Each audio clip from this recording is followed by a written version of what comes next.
বন্ধুরা, আমি আজকে রান্না করছি মৌরলা চচ্চড়ি। আলু দিয়ে এই আলু পাঁচফোড়ন দিয়ে আলুটাকে ভেজে রেখেছি, আর এই মৌরলা মাছ ভেজে রেখেছি, আর একটু পেঁয়াজের বেরেস্তা করে রেখেছি।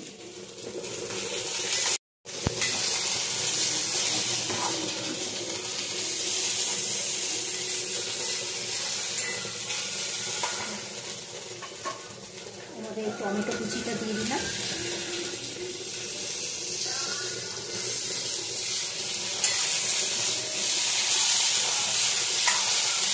আদা লঙ্কা পেস্ট করে দিয়ে দিলাম।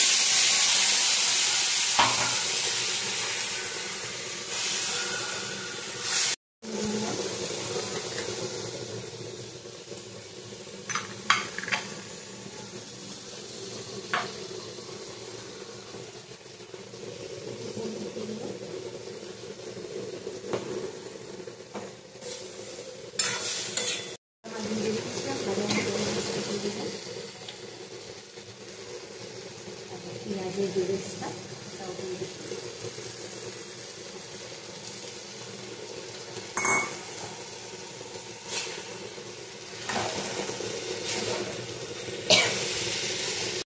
হয়ে গেছে, একটু হলুদ দিয়ে দিলে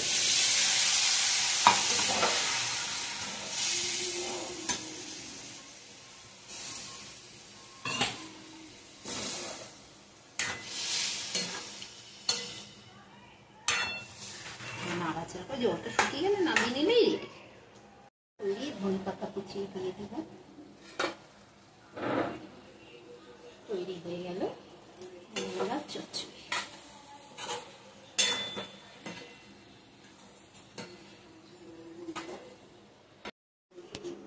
তৈরি হয়ে গেল আমার মৌরলা চচ্চড়ি। এই ভিডিওটা যদি ভালো লাগে লাইক শেয়ার করে সাবস্ক্রাইব করে কমেন্ট করবে। Thank you. গরম ভাতে খাবে।